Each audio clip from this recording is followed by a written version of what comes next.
Good morning.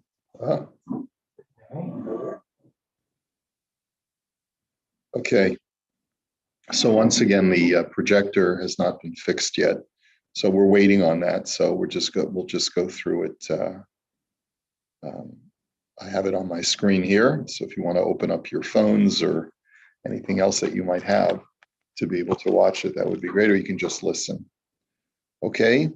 So he says, we're just going to get to the bottom line. Not hearing it, Rabbi, sorry. Okay, thanks. We'll just get to the bottom line of where we are. We're talking about a situation where a contractor has sort of delayed and doing the work to the point, just watch the cable, to the point where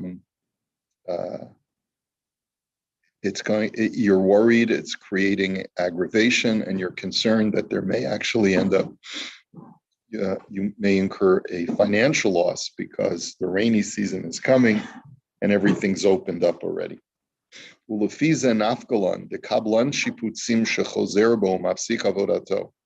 That from here we can derive that if a contractor stops work in the middle of the project, then it's perfectly legit for the balabas to go ahead and hire another contractor. Watch the cable. If he can't find a contractor to do it for the same price, let's say the price goes up on the work, he can actually pay more for the work that he would have paid less for the original contractor. And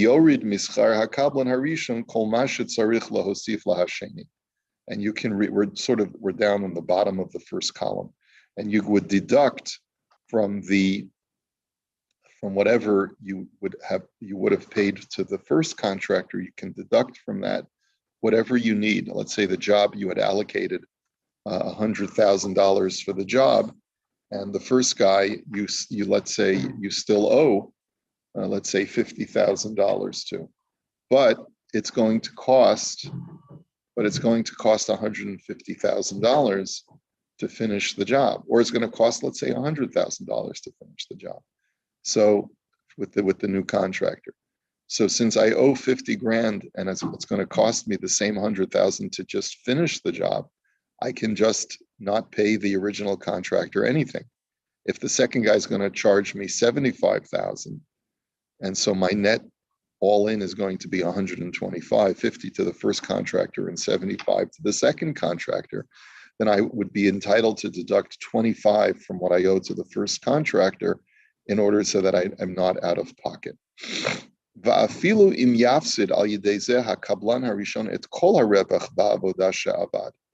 He says, and this is true even if by paying the second contractor, I will deduct the entire amount that I owe to the first contractor. That's perfectly legitimate according to halacha, because through your schlepping, I couldn't wait any longer. Now, omnam nira dedavka demei ha'avoda v'harevach she'avad. He says, however, it would seem at first glance, watch the cable, it would seem at first glance that that's only true with that I can deduct the work that he put in and the profit that he was looking to make. But what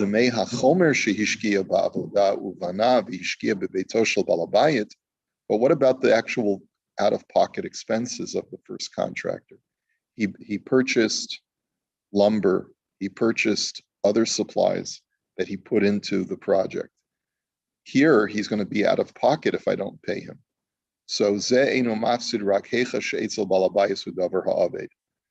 it depends. If the guy's just schlepping his feet, but I can wait without incurring a loss, so then I'm not allowed to deduct his actual out-of-pocket expenses. But if, let's say, as a result of his just abandoning the project in the middle, I'm actually going to incur a loss if I don't hire someone, so then I can even deduct his out-of-pocket expenses. Okay, so that's an important sort of delineation in halacha. How do you determine what? Put in, he was careless about the whole thing. He just couldn't. Well, Clear afterwards. well, yeah. I mean, you can have a din Torah, or you can tell him, look, here's what I'm entitled to do according to halacha. I'm entitled. You haven't been doing your work. I'm going to have to hire another contractor. And he says, gee, I really feel bad. And let's say he's an Erlich guy. He says, I really feel bad, but I got caught up in this other project that's much bigger, and I got to focus all my attention on that. And so I understand if you have to hire a new contractor, but at least pay me for the building expenses. So I say, okay, send me an invoice for all your expenses, and show me the receipts of everything that you paid. And when you're dealing with two Erlicha people, at least we understand, here's the delineation of the halacha. Okay? Now, what if you tell the guy, you left me with an open house? In other words, the wall is a wall that's facing the outside, that's completely open, it's just covered by a tarp. It's one thing for me to have to tolerate that when the weather is mild. Now that it's October already, and I need to seal that wall, I'm not even obligated to pay you for your out-of-pocket expenses because you just simply didn't come by and seal off the wall. So sorry, you're out of pocket, and you have to let him know that this is the halacha. Now, if he's not an erlicha guy, so then there may have to be a din Torah, and there may have to be litigation, and let the courts have to worry about that headache. Okay, but at least we know what your rights are halachically as as someone who hires a contractor, and we know what the contractor's rights are. Okay.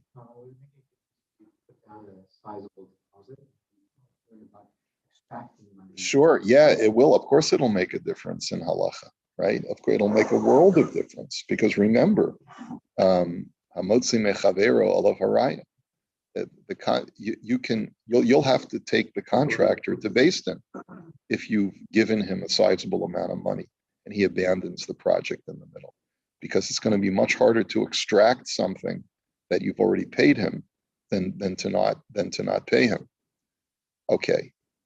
The azkaimelen shesocherleim ad arboim v'chamishim zuz im hayamam tachas yadu kenal.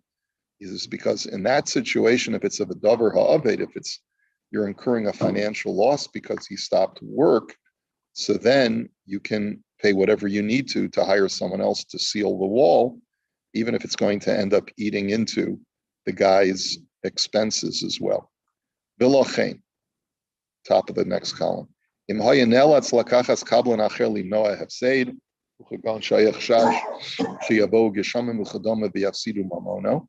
If you're forced now to hire another contractor in a situation where you're worried that damage is going to come to the inside of your house because the guy left the wall open, then you would be allowed to even deduct from the actual amount that the guy was out of pocket for in order to be able to pay. So I'm going to skip a few lines. He says, Vihine. So it's where he says, Vihine, akati yesh la'ayin, heicha she'en ha'kablan harishon chazer bo legamri. But sometimes it's not so clear cut. When it's clear that the guy's abandoned the job and he tells you honestly, I've had to focus my energies on another project and I'm not going to have time. He says that's one thing. But what if the contractor is not so straight? He says, oh, what are you talking about? I'm coming next week. Next week comes and he doesn't show up. I didn't even mean next week. I meant the week after next week. Okay? And he keeps playing games. That's right. Yeah. So, so let's say you're not incurring real financial loss, but the house is upside down and it's causing you a lot of aggravation. Either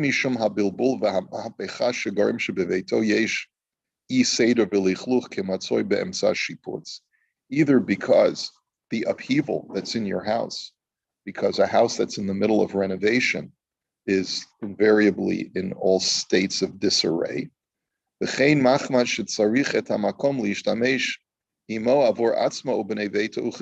because, let's say, the renovation is taking place in a space that you usually use as your office space or the children's playroom or whatever it is, and you can't use that space, and it's causing you lots of aggravation. Can you say that this is considered to be a financial loss for me? It's not. You can't put a dollar amount on that inconvenience, right? But can you say that there is a financial aspect to it because I can't be as productive as I normally would? My children are running crazy. My wife is upset. Everyone's upset. Everyone's on edge. Can you call that a davar ha'av? O al kol panim sheyuchal liskor kablan acher u'laharid l'chol ha'pachot et harevach shel rishon. And the question really becomes, at what point can I pull that trigger and hire the second contract? Like, what is the threshold of aggravation and delay that has to be achieved to allow me to hire a new contractor who's going to be more expensive to the point where I'll be able to deduct at least the guy's profits, at least the guy's work, even if I can't deduct from his out-of-pocket expenses. He says,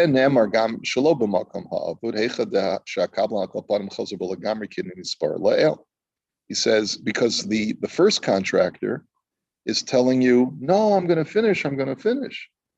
And he's schlepping his feet. So at what point can you say this is no longer acceptable? Because it's not like he's not ehrlich, and he's not telling you, I just don't have time and I'm not going to be able to finish it. He tells you, no, I meant to come and I'm going to come, and every day is a new excuse. The Ra'isi b'chidushe Rebbe Kiva Eger shehetik divrei hatiferes l'Moshe shekasav dehamoser davar l'chaver la'ru chadom b'kablanos. He says, I noticed Rebbe Kiva Eger brings down the following situation. You give your friend some material, you want him to weave for you a garment. Be'ira ones laha'uma. And the weaver falls into some kind of illness or has some kind of other onus where he's in the middle of the project and he has to stop suddenly. Yesh lomar de'ena balabayas yachol litlo mimenu. So at what point does the balabayas have the right to go to the weaver shop, pick up whatever's finished, pick up the materials, and take it with him? He says, the yachol lomar lo schir yom ana ve'esa l'chapula achar avor ha'ones. Because maybe the weaver can say, listen, I've been sick. I've had to put a stop on the work for a couple of weeks, but I'll finish it for you. Just, you have to give me some time. Is that a legitimate argument? Who's right in this kind of situation? So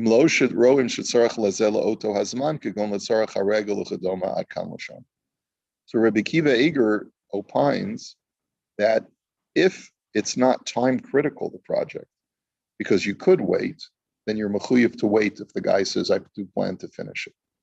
But if you have a legitimate reason why you need the material at a certain time, because let's say you gave him the material because you wanted a new suit for Yontif, and Yontif is coming, and he's not going to be able to finish in time for Yontif, so only then would you be allowed to take it back.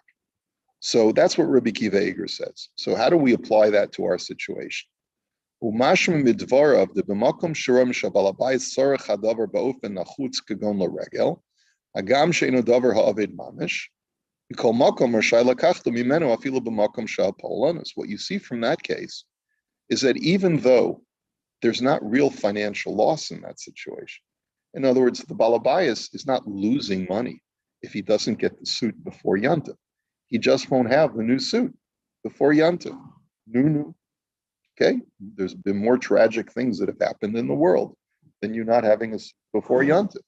But nonetheless, because I gave it to you with the expectation that I would get it as a new Yontif suit, then that's called a legitimate reason for me to take back the work product from you and to cancel the job and to allow me omnam sham ena nidon lagabi imapol mafsid mischaro the hare b'makom shapol onus kaimelon diado al helyona ve'eno mafsid. He says there, when the poel is an anus, you can't really say that I'm allowed to deduct money from you.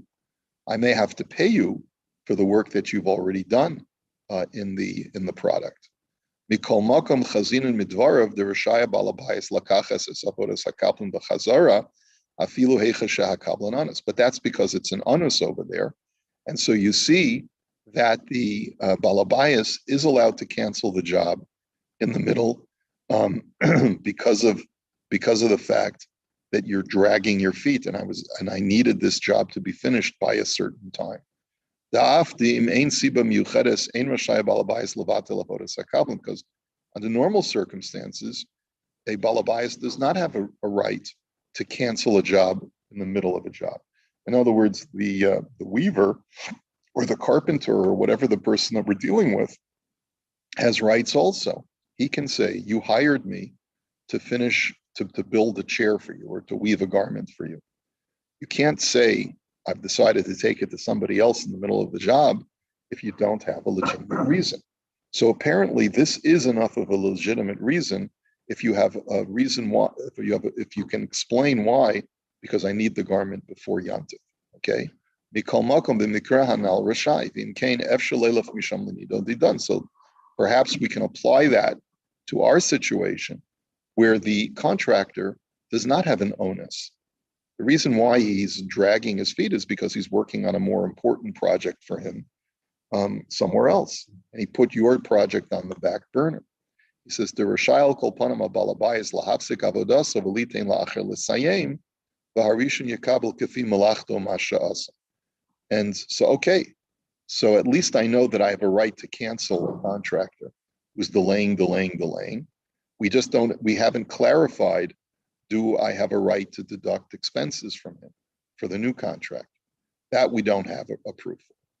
Aval be'emet nireh b'nidon didan yesh lefa'amim shuhu begeder davar ha'amud mamash. He says, but I'll go even further. He says there are many situations where there's a real financial loss when the carpenter is dragging his feet. The Trumas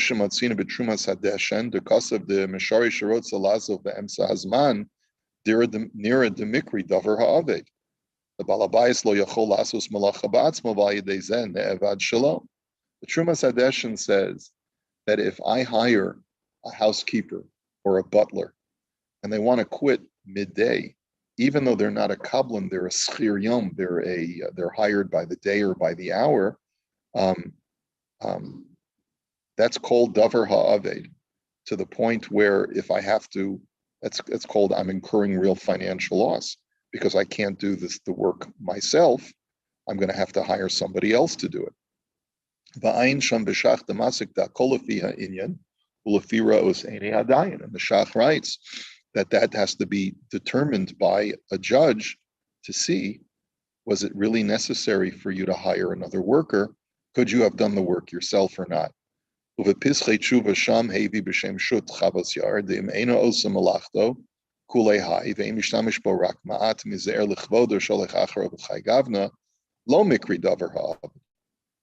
let's say the butler is just doing minor work, like opening the door and serving tea to the guests. Then the Shach writes, that's not called davar ha'aved. And I don't have a right to say, well, I needed to hire another butler. You have to look at the work objectively and say, the fact that the guy quit in the middle of the job, does that mean that it's absolutely necessary for me to hire someone else in order to function? Sometimes the answer will be yes, and sometimes the answer will be no. The gam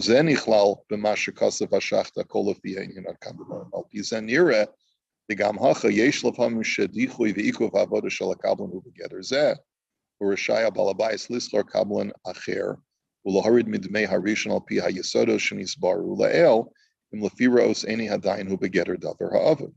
So really, the judge or the posek will have to look at the situation and say, Is this called a davar ha'avad or not? The fact that you are inconvenienced and you have to wait longer, are you incurring a financial loss? I will tell you that in real life, it's almost always a davar ha'avad. I know my son told me of a case where he hired a frum contractor, and the guy just schlepped and schlepped and schlepped. Yeah, I'm coming. But he was working on a project that to him was worth more money. So he just put my son's project on the back burner. And really, halachically, my son was really losing money because this was an investment property and everything was delayed in order to put the house together to be able to sell it because of this contractor. The hadavar gorim labalabayis hafra'a v'ikuf b'malachto, or let's say it's just preventing me from maximizing my output because I can't work in my house anymore. Okay, velo davka kai gavna eloadin b'makom tzarach gadol acher dumide chalilin lakala amavur b'mishna b'mitzia chein b'malamed amrinan duhu davar havish kol eis v'rega shatina kolech batel upseid below hadar. Or let's say you have a situation where a teacher quits in mid-job, or a teacher gets sick, and that's also called a davar ha'aved, because the child is losing out on education during that whole interim. And so therefore, determining what is a davar ha'aved is something that has to be left in the hands of the dayan to make, or the posek, to make that determination. Now, so therefore, what we know, when there's a davar ha'aved, you are allowed to deduct from the first person even expenses, unless the guy is an anus. If he's an anus, you can deduct what you owe him for his work product, but you have to pay him at least for his out-of-pocket expenses. Ve'ata akati pashlon leviruri hadin v'makom sherashai liskor kablan acher below sochar v'huzak al yedei zeh. Now let's also clarify the following situation. What happens? You hired a contractor.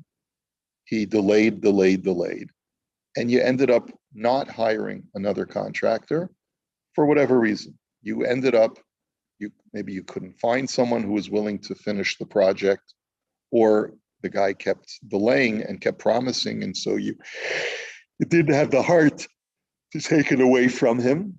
But what happened is that now your property gets damaged because the rains come and they start to damage, and they damage the inside of the wall. The water seeps in, damages the carpeting, etc., etc.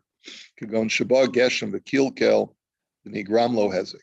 Hayim chayav hakablan harishon shenag shelo kedin l'shalem hezeka. What is the contractor's liability as far as paying for damages?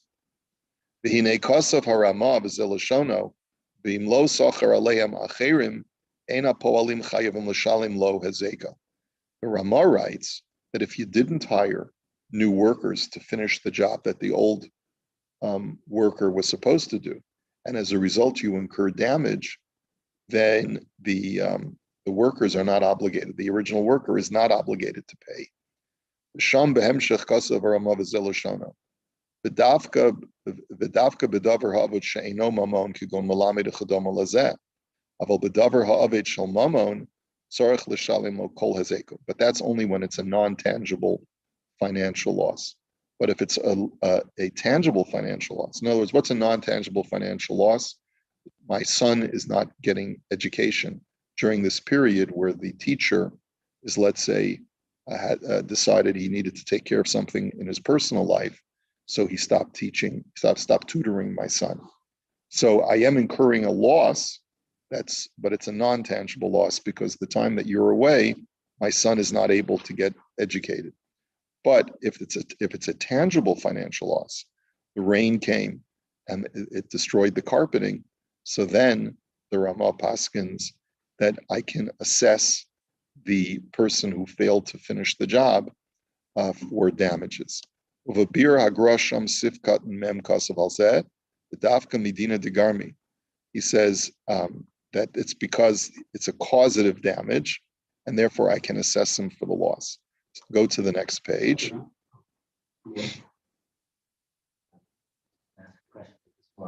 Yeah. I'm just going to skip a few lines.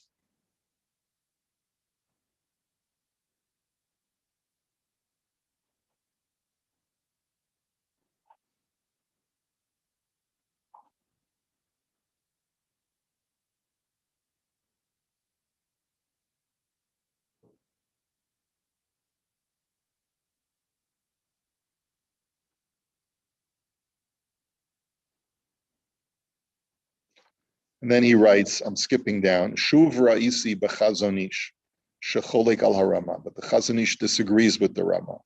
The kosa b'zel l'shana, ula ha'amr nir l'dina, the ein chayev l'chayev ha'pol l'mishalim hefsim mikoch divrei Rama, shesasam k'divrei, I'm not sure what this abbreviation is, the divrei harama kashamod, bazev ein lahotzi mamun min ha'po'alim, Bekarov hadavar da'af betafas balabayis lomatzi l'memar kimli adkan l'shon Chazonish. He says the Chazonish disagrees, and he feels that you cannot assess damages to the first contractor just because of their failure to finish the project. Why? He doesn't really say why, but it seems like because of the fact he didn't actively cause the damage. It was his passivity, his inaction that caused the damage. And I could have prevented the damage myself by hiring somebody else, and I just didn't. Ulam ze barur demashishki hakablan harishan haimden b'makam ha'avad v'kol shkein scharo shavad avur balabayis ze yachola balabayis lahorid mimenu l'shalom l'kablan hasheni k'nispar le'el. One thing we do have clarity is that whatever I need to hire a second contractor, I can deduct from whatever the first contractor was going to charge me for his work. But that's only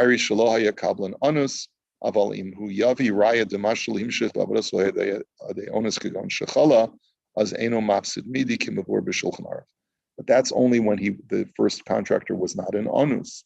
But if he was in onus, right, he got sick, couldn't finish the work, right? So then you're not allowed to deduct from his work. Then, unfortunately, Nebuch, if he brings proof that he was mamish sick and not because he was just derelict in his responsibility, so then you have to pay him whatever he put into the work. And even if it ends up costing you more to hire another contractor, we're sorry, but it's too bad. But you shouldn't penalize the first guy. So let's just review, because there's a number of things that we've seen. There still is some gray area in different situations.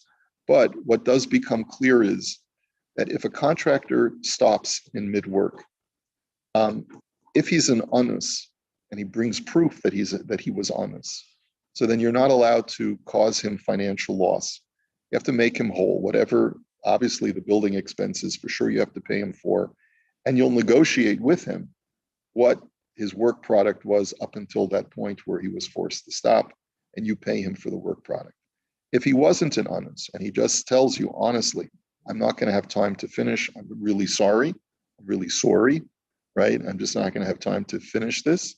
So then you say, look, you got bigger fish to fry. My project's not important enough to you. I understand. I'll pay you for your building expenses, your out-of-pocket expenses. Send me the receipts from Home Depot or wherever you bought the lumber from. I'll pay you for it, but I'm going to hold back your work product, what I would pay you for the labor until I find out what it's going to cost me to hire another contractor, okay? If the guy drags his feet and is not ehrlich and it says, I am coming, to the point where you see it's quite obvious that he's not taking your project seriously, so then if you can justify to a dayan or to a posek that this is a davar ha'aved for you, this is really causing you tremendous inconvenience. So there too, you would be allowed to hire somebody else and basically hold back whatever is still owed. The problem's going to be when because in general, you put down money. Generally, contractors don't work unless money is put down. The question will be, what are your rights to extract? That you have to go to Beis Din. We'll have to figure it out. Okay, so that concludes that discussion. We'll start something new, Mirza Hashem, tomorrow. Okay? I wonder whether we could explore whether we should